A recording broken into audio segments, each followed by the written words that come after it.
ખબરોમાં બન્યા રહેવા માટે બેલ આઇકોન દબાવો અને એબીપી અસ્મિતાને સબસ્ક્રાઇબ કરો। જામનગરના કાલાવડ ખાતે ટેકાના ભાવે ખરીદીમાં કોંગ્રેસે ગેરરીતિનો આરોપ લગાવ્યો છે। ખેડૂતો પાસેથી નાફેડના કર્મચારીઓ અને મજૂરો રૂપિયા લેતા હોવાના કથિત આરોપ લગાવાયા છે। નાફેડના અધિકારીઓ ખેડૂતોને ખોટી રીતે હેરાન કરતા હોવાનું કોંગ્રેસના આગેવાનોએ કહ્યું છે। આ સાથે જ કોંગ્રેસના કાલાવડના ધારાસભ્ય પ્રવીણ મુછડિયા અને કોંગ્રેસના આગેવાનોએ સ્થળની મુલાકાત લીધી। અંગે વધુ વિગતો મેળવીએ સંવાદદાતા રવિ બુદ્ધદેવ આપણી સાથે જોડાઈ ચૂક્યા છે। રવિ, શા માટે ખેડૂતો પાસેથી આ પ્રકારે જે પૈસા લેવામાં આવી રહ્યા છે, નાફેડના અધિકારીઓ છે તેમને પરેશાન કરતા હોવાનો પણ આરોપ છે?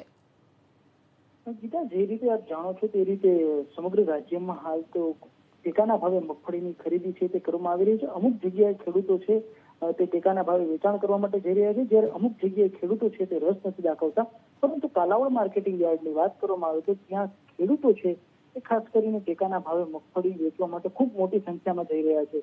કાલાવડ ધારાસભ્ય પ્રવીણ મુછડિયા સાથે થયેલ વાતચીત પ્રમાણે તેઓનું જણાવવું છે કે ખેડૂતો જે મગફળી લઈને પહોંચે છે, ખૂબ મોટી સંખ્યામાં મેસેજ છે તે ખેડૂતોને કરવામાં આવે છે, જેથી ખેડૂતો છે તે મોટી સંખ્યામાં યાર્ડ ખાતે પહોંચે છે। જે બાદ તેની મગફળી છે તે કોઈને કોઈ કારણોસર રિજેક્ટ કરવામાં આવી રહી છે, જેને કારણે ખેડૂતો છે તે પરેશાન થઈ રહ્યા છે। સાથે સાથે ક્યાંક ને ક્યાંક ખરીદીમાં પણ ગેરરીતિનો કોંગ્રેસ દ્વારા આક્ષેપ લગાવવામાં આવ્યો છે।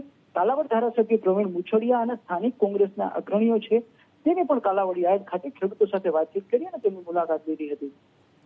જી આભાર આપનો આ સમગ્ર માહિતી બદલ। તો કાલાવડમાં જે ટેકાના ભાવે મગફળીની ખરીદી થઈ રહી છે અને આ ખરીદીમાં કોંગ્રેસે ગેરરીતિનો આરોપ લગાવ્યો છે।